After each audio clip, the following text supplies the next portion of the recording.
Cool. Thanks for having me. Thanks for the sponsors. It's always great. I've run or helped with some of these user groups, and I know how important it is to have sponsors. I will be showing some devices and want to assure, especially neutrality data centers, that they are not powered in any way. So you don't have to worry about the data center upstairs. I am here today to talk about Wi-Fi security. And I want to do this in a very technical way, but also in an easy to understand way, because I could probably, if you would let me, talk all night about Wi-Fi security. But I want to do something that in like 20, 25 minutes is something that you can actually take with you. And that is something that you can understand, even if you only know about Wi-Fi from that's the thing that I connect to, and then there's internet coming out of it, right? Which is completely fine. So I want to keep it on a fairly high level. The background of why I'm talking about this is that, like Chad has said, I've started a new company a while ago that has Wi-Fi security as a big part in its product. I want to make very sure that I am, however, not here today to talk about that product because I'm not a sponsor, and I want to give you a technical talk. So if you see anything about this product that's just as a background, could be a screenshot, be aware that there's other products that do the same thing. I, in fact, do not have anything to sell. So I want to make sure everyone knows that. And we're going to go just a super quick introduction. And then another topic that's very important for me, which is who needs Wi-Fi security? Because that is one of these fields where people go out and scare people. This is something where you'll hear these stories about, oh my God, you're using the free Wi-Fi at Starbucks, right? You're going to get hacked. You're not. You're going to be fine. This is nothing. This is something that you could press on people. If you had a product that tries to solve this, you could go and scare people with like, ooh, the public Wi-Fi, and you're using online banking about it, and that's over it, and that's so dangerous. I also want to make sure to make sure that you understand that there's a good chance you don't need any of that, but it's still a very interesting, I think, technical topic. And then we're going to, just as a little bit of background, we're going to look at some Wi-Fi frame types, but I'll keep it high level, which will be important when we look at the actual threats that are out there and some defenses of what you can do against it. So as a background, I was, in fact, I don't know if you hear my accent. Some people hear the accent very strongly, some don't, and some only after a beer or two. In fact, my German tax accountant is convinced that I now have a Texas accent in my German, which I was not prepared for at all. I live in Houston now. I moved here about 10 years ago. In fact, Stephen over there was there when I moved here. Made me feel very welcome. It's been 10 years now, which is crazy. My background is actually software development. I only somehow accidentally ended up in a cybersecurity or security adjacent field because a product that I wrote previously in a company that I started and then exited was used for a lot of cybersecurity use cases. And so my background is still very much software development. But I have over the years, I think, gained some experience when it comes to security. The company is called Enzyme. I've been working on it since 2023 full time. What it does, and I'm still struggling with explaining that also because I literally have nothing to sell. That's actually something I can work on a little bit here. I call it close access denial. Does anybody know when I say the words close access? Does anybody have an idea of what that could mean? And you don't have to explain it. Just if you think one exact. Perfect. So close access is, I also don't have marketing people. It's awesome.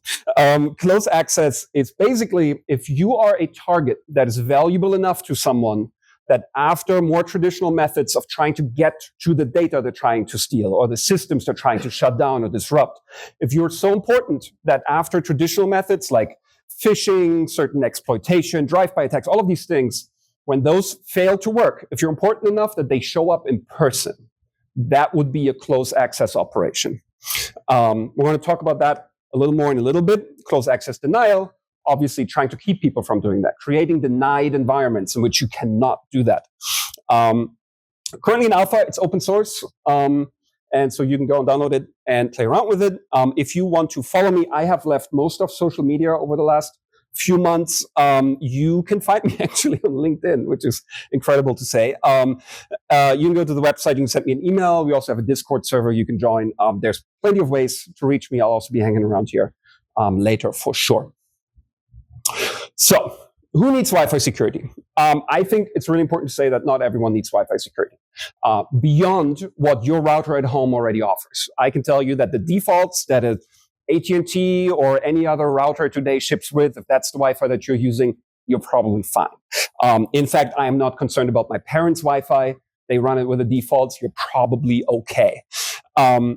It is very unlikely for most individuals to be attacked successfully on most Wi-Fis, including coffee shop public Wi-Fis, if you implement some simple security measures. It's actually not very hard. It's about keeping your router or your access point updated to make sure there's no known vulnerabilities in that. Using the default security mechanisms on it, like WPA2 and not WPA1 or WEP. You don't even need to know about that because, like I said, most of the routers have that as a standard nowadays. However, it's more about who is trying to attack you, right? If you're concerned about a random other person at Starbucks or any other coffee shop trying to get onto your laptop somehow through Wi-Fi, they are probably not going to deploy nation-state level technologies to try to do that, right? They're probably not. My favorite thing is if you go to Vegas next week for DEF CON or Black Hat, people go out of their way to bring a different phone and a different laptop and these burner devices. You're probably fine. I bring my normal devices there. You're probably fine. However, if you are actively targeted by an individual who has the means and who might even have a zero-day exploit that they're willing to burn on you, then you might need Wi-Fi security. This goes back to thinking about your own threat model and your own threat level. Do you have something that's so important that literally nation states or really high-level criminals might come in person to get that from you? That's what you got to think about. Not knowingly, no. It is also fun to learn. So there's a lot of people who don't need it, but like to play around with it, right? There's a lot of, especially right now in this early community, there's a lot of people who know that they probably don't need that, but it's a great way to learn about Wi-Fi. It's a great way to play around with antennas and hardware and do all these things. So there's nothing wrong with that as well, of course. There are a bunch of documented cases. We're going to look at one documented cases of very high-level organizations or individuals being successfully, and that's the important part here, attacked via Wi-Fi. And in kind of the intelligence world, the word close access operation is actually very common. That is something that is a toolkit that they can deploy and use on targets if they deem that necessary or worth it. Especially Russia and the GRU. The GRU is the Russian military intelligence.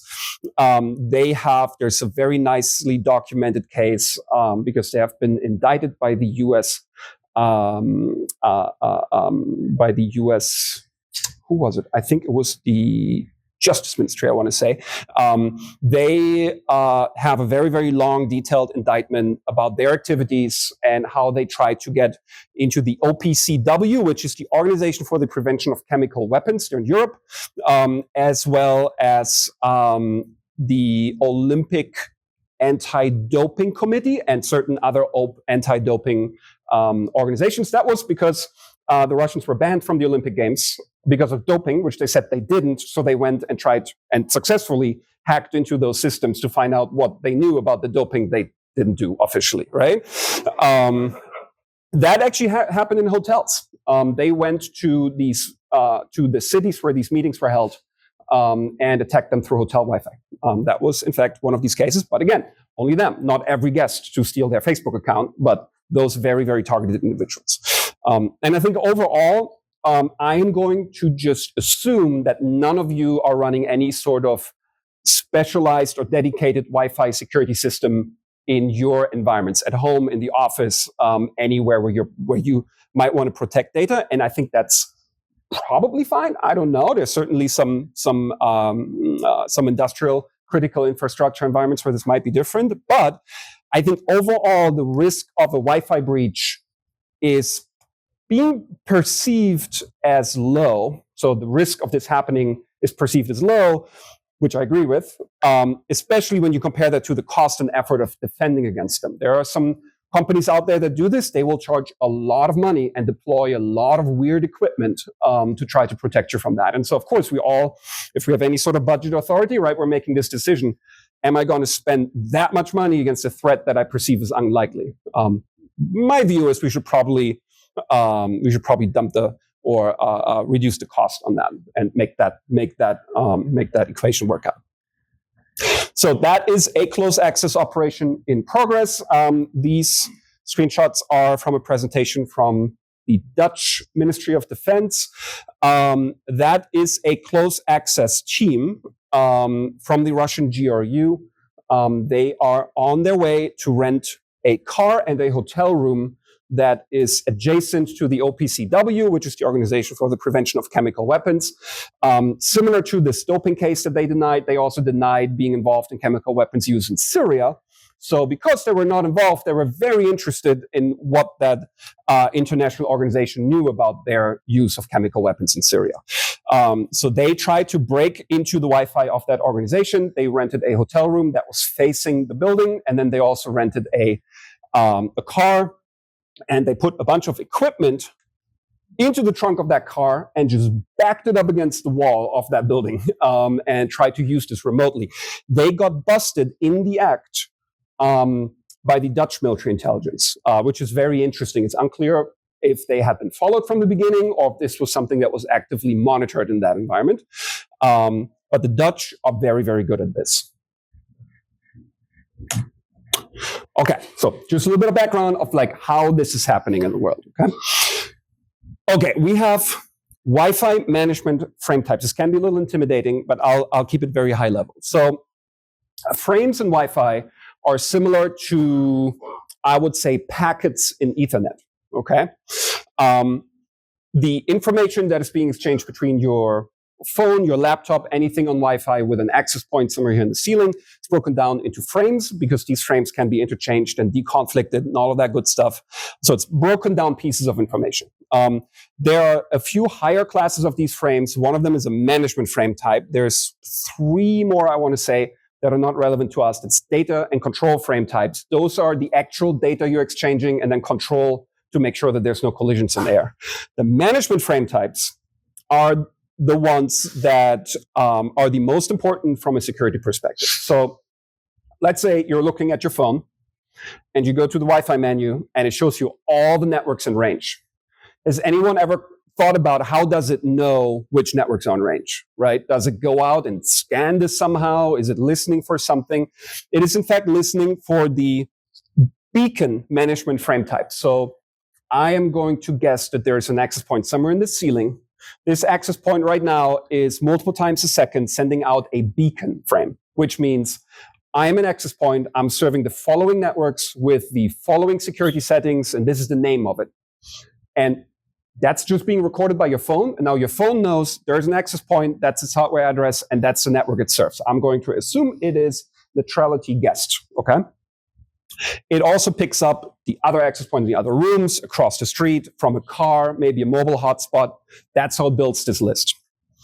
There is, I'm going to skip the ones that are not highlighted because that's going to be a little too long. There's also the probe request and the probe response frame. Your phone can be actively looking for networks that it knows. Let's say you've connected to your work network in the past, you've connected to a Starbucks network in the past, the Hilton, the Marriott, the United Lounge, and the Delta Lounge, okay, and your home network. Your phone will periodically check if these networks are in range. It will actively ask. It will say, hello, is the United Club Wi-Fi anywhere around here? Access point picks this up. It says, no, I'm not United Club. I'm a neutrality guest. So it ignores it. If you were close to a United Club, it would respond and say, I'm here. These are my settings. And then it's very similar to a beacon frame, more of an active probing. The reason for this is related to that the standard isn't very good and also that it might be a hidden network, right? It might be something that's not broadcasted actively, so you have to ask for it.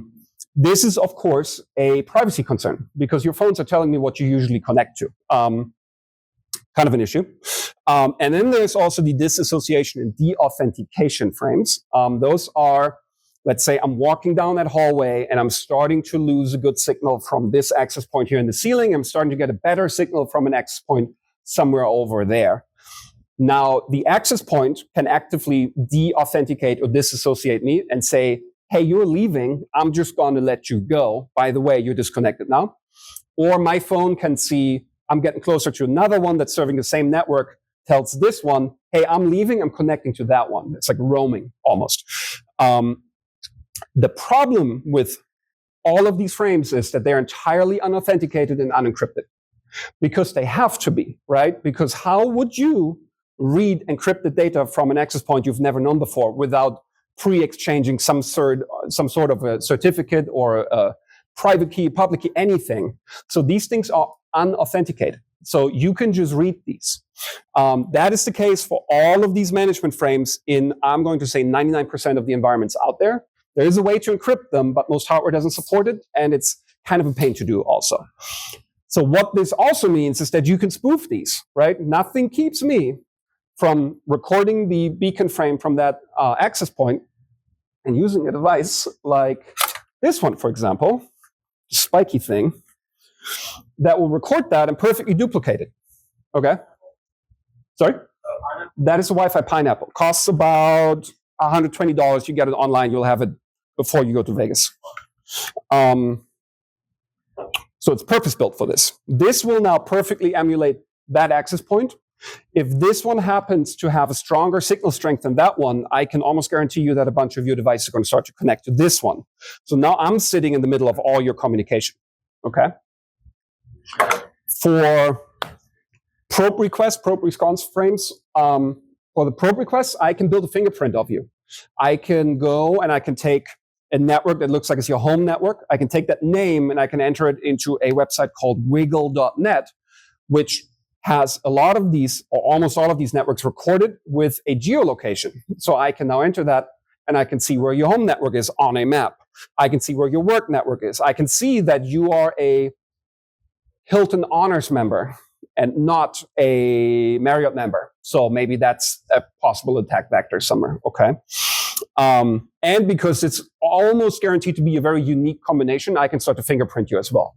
I can say you've been here, and maybe in a month, when we come back here, I can automatically tell if you came back or not, or where else you go, if you have enough sensors that are picking this up, right? For the disassociation deauthentication frames, the standard, the Wi-Fi standard, if you want to get the little Wi-Fi logo on your device and say that you are supporting Wi-Fi, you need to react to these frames. If somebody sends you a deauthentication frame, if this access point says, please disconnect, you have to disconnect. If you don't do that, you don't get certified, you don't have Wi-Fi.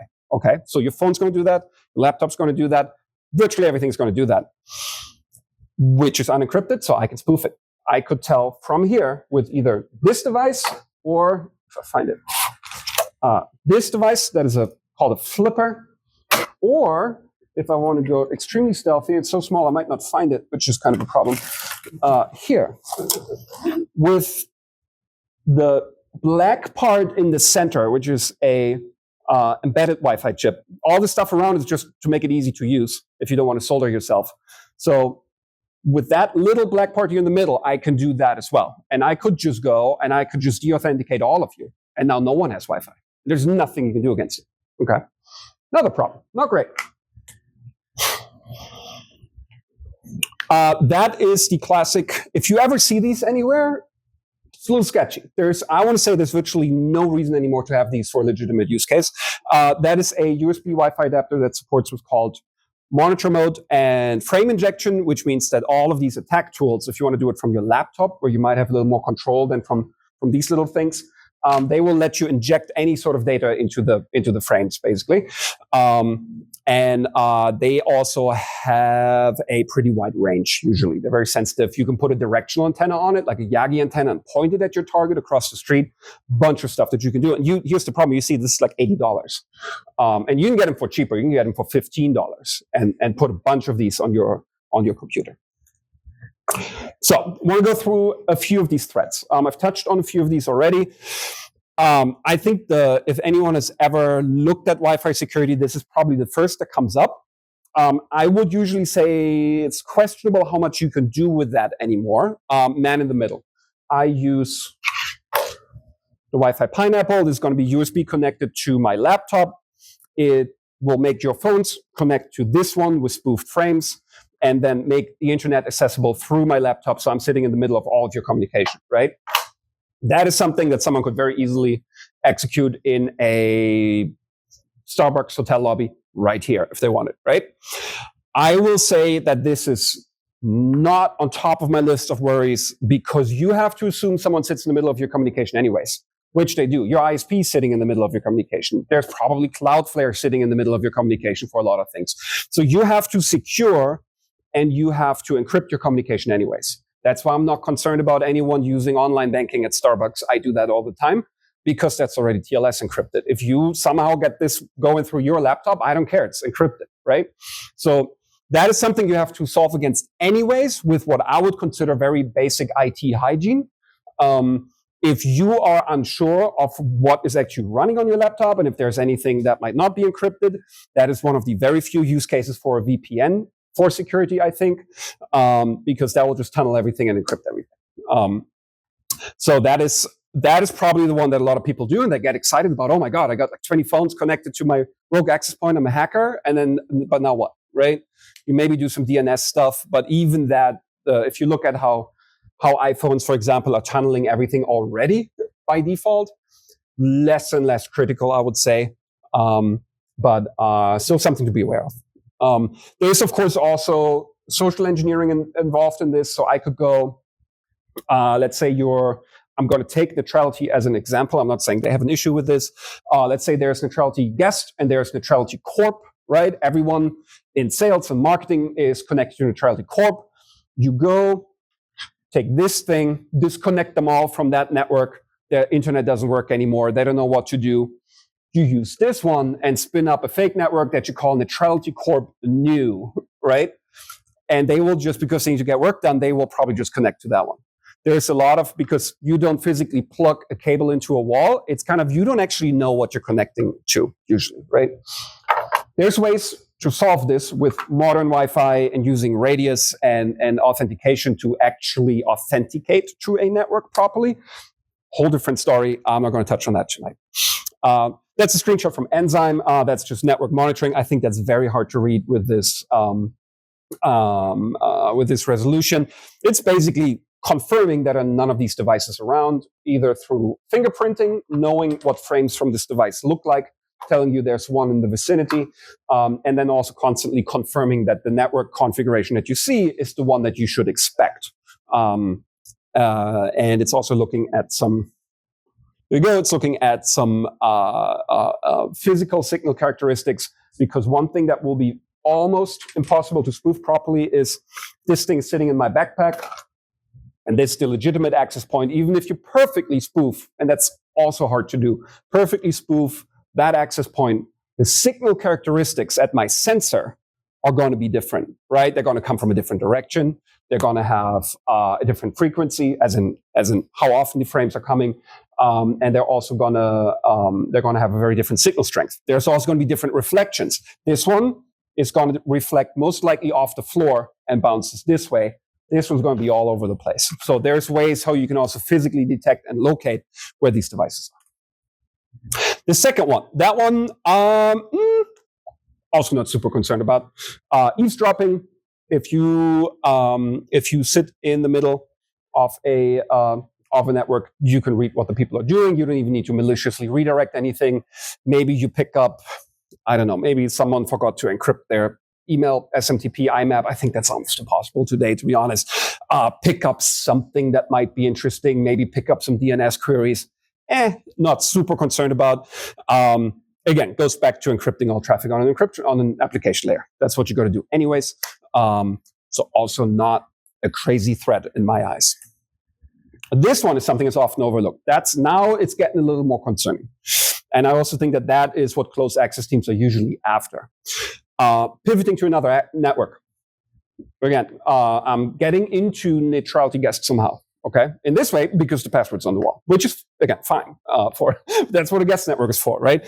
I am also trusting that neutrality, knowing what they're doing, they most likely have properly segmented this. So this will most likely only let your device go straight to the internet and not even see other devices on the Wi-Fi, not going to see anything else on the network. And then if you keep the devices up to date and patched that they use to connect out, so your gateway most likely and your router, then you're probably fine. But I've seen guest networks that were just in a giant flat network. So not me, but if somebody had run a scan, you would probably see hundreds of devices across the entire network because they didn't segment at all, right?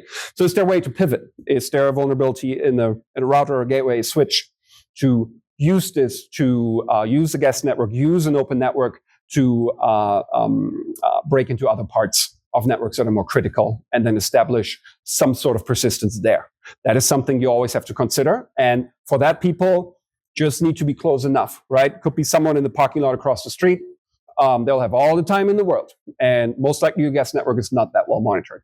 Something to think about. This one is the one that I am scared of, and that I am, in my day-to-day use of wireless systems, I keep that in mind all the time. Captive portals. A captive portal, let's say you come from the airport, you get in your hotel, getting ready for your dinner. You want to connect to the Wi-Fi real quick, right? Set up your phone, set up your computer, make sure you got the Wi-Fi figured out. So you go to your Marriott, Hilton, Hyatt, whatever, guest network. When you click on it on your phone or on those computers, it will open a browser, right? Enter your room number and your last name. Enter your Marriott Bonvoy, whatever login.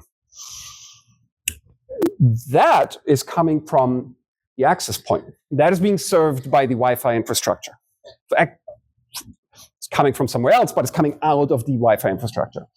It will also most likely not launch a full browser. You notice that this doesn't launch your Safari or your Edge or your Firefox on your phone. This launches this view that's kind of in it. That is, I think, behind the scenes, probably some sort of a WebKit or a Safari. It doesn't have the address bar on top. You certainly didn't click or entered Marriott.com yourself. And again, it's just an example. This applies to all captive portals. So what if this thing served that? What if that website you're looking at, and it doesn't have to be Marriott.com, so I don't care about any TLS certificates. That can just be some IP address, right? Often those don't have any certificate. So that thing's not going to warn you about an unencrypted connection either. There's no authentication. There's just a website that says it's Marriott. And it says, we changed the way that this works. And change the way this works. You no longer need your room number and your last name. We need your phone number. And we need we actually just need your Bonvoy number and your password to log in.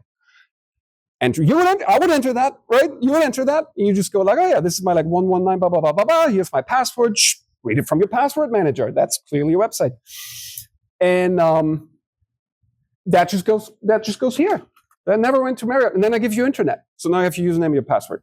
What if it is at an airport, which has famously great Wi-Fi, right?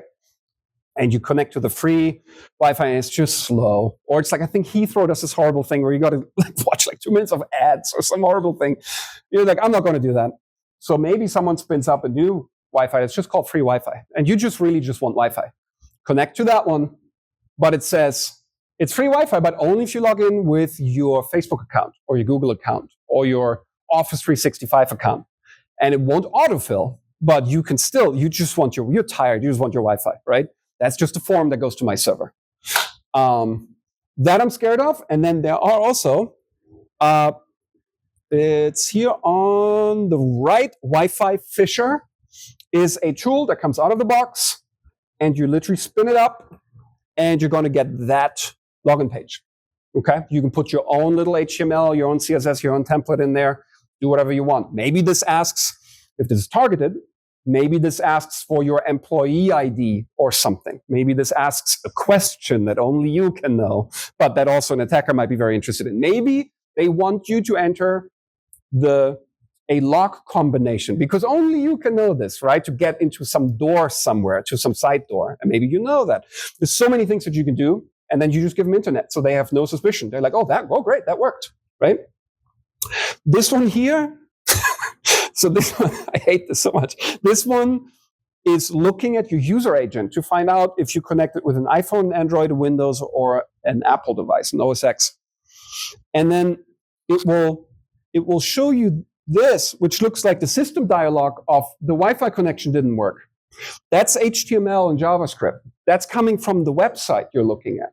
So it spins up a network, calls it, again, making this up, Neutrality Corp, connect to it, and then it shows the browser error page. That's for your browser because they see it in the user agent. And shows there's no internet connection. You're like, damn it, the Wi-Fi doesn't work. And then it shows the dialog that looks like your computer is trying to reconnect, which it often does if there's an issue with Wi-Fi. Except that's an HTML form that now sends me the legitimate password to your Wi-Fi. And now I can pivot from there. And that might be your corp Wi-Fi. That's not the guest network where you need the access to the printers, right? Yeah, captive portals, not great. What you can do against this, close them. On the iPhone, it will say, do you want to keep trying because you're not going to get internet until you went through it, right? And then open a browser yourself and then go to google.com or a well-known address that they will intercept and then show their actual captive portal. Often nowadays, that will actually come from something like Marriott.com, Hilton.com, whatever. And they let connections to that domain and that IP range through. So you can now confirm that that is a valid certificate that comes with it. And you're actually entering it to Marriott.com. So you go back to like some crypto essentials to make sure that you're entering this where you think you're entering this. And that's the last one. Jamming. Like I said, let's say I had something against this user group. I didn't want it to happen, right? I could just literally disconnect all of your phones all the time. And no one can use Wi-Fi. This is becoming an issue at some security conferences because there are these devices you can buy them for $5 and you press a button and you just do that. You'll always have someone who thinks it's funny. And then it's, of course, a nightmare for the organizers because they have to get people internet for demos, right, to set up properly.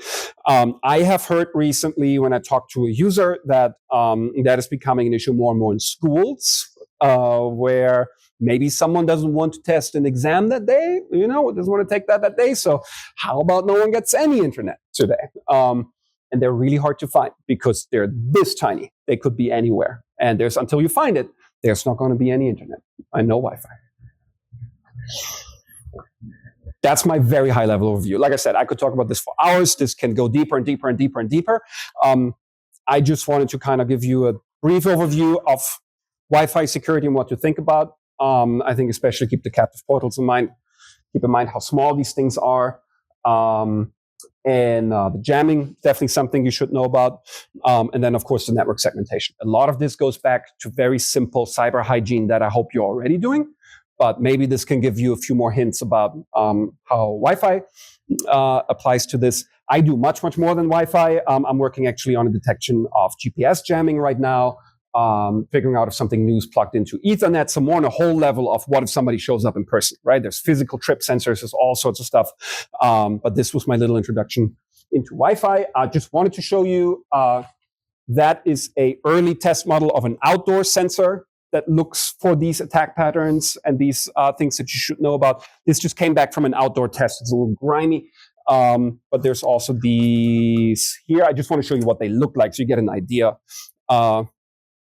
That would be an indoor sensor that would actually go against the Raspberry Pi with USB, and you run the enzyme software on it or any other software, and that will monitor large parts of a building or an environment to make sure that nothing bad is going on. And I think that's it. I'll be around. I'll be sticking around a little bit, and if you have any questions, I don't know if we have time right now because if not, I'll be around.